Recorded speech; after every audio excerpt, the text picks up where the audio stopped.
Привет!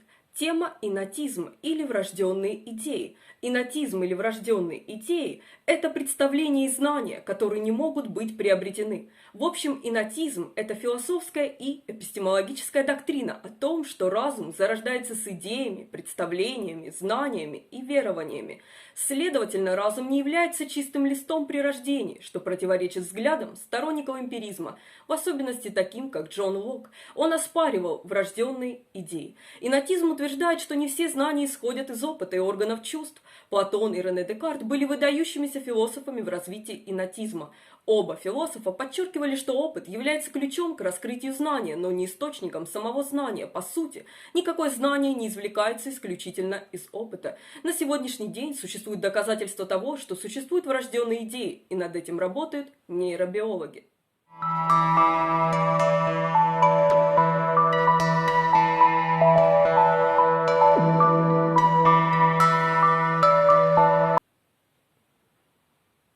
Иннатизм относится к философии Платона и Рене Декарта, которые предполагали, что Бог, Творец, Создатель Вселенной, поместил врожденные идеи и принципы в человеческий разум. В философии и психологии врожденные идеи– это знания или концепции, которые считаются универсальными для всего человечества. Это то, с чем люди рождаются, а не то, чему они научились на собственном опыте. Это противоречивая доктрина, ее можно рассматривать как аспект различных дебатов, поскольку она связана с вопросом человеческого познания.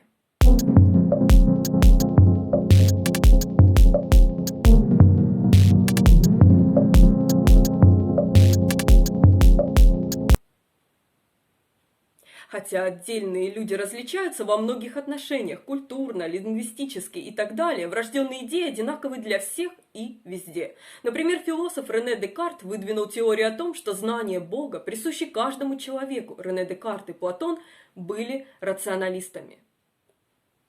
Другие философы, в первую очередь эмпирики, критически относились к врожденным идеям и отрицали их существование. Спор о врожденных идеях занимает центральное место в конфликте между рационалистами, которые верили, что определенные идеи существуют независимо от опыта, и эмпириками, которые верили, что знание извлекается из опыта.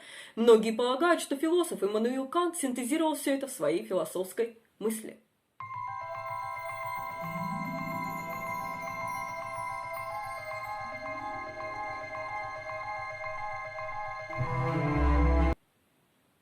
Весь чувственный мир, по мнению Платона, есть порождение вечных, ни от чего не зависящих идей. В каждом человеке, говорил он, со дня его рождения заложены истинные знания, которые затем только как бы оживляются под воздействием внешних ситуаций.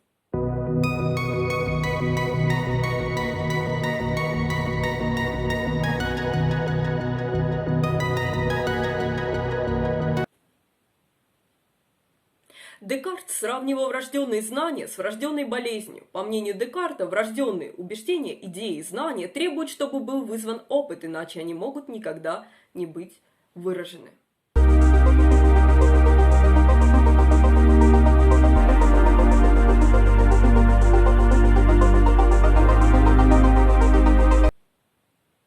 Готфрид Вильгельм Лейбниц предположил, что мы рождаемся с определенными врожденными идеями, наиболее узнаваемыми из которых являются математические трюизмы, общеизвестные, избитые истины, банальности. Лейбниц утверждал, что эмпирические данные могут помочь вывести на поверхность определенные принципы, которые уже изначально были заложены в нашем разуме. Это похоже на необходимость услышать только первые несколько нот, чтобы вспомнить остальную часть мелодии.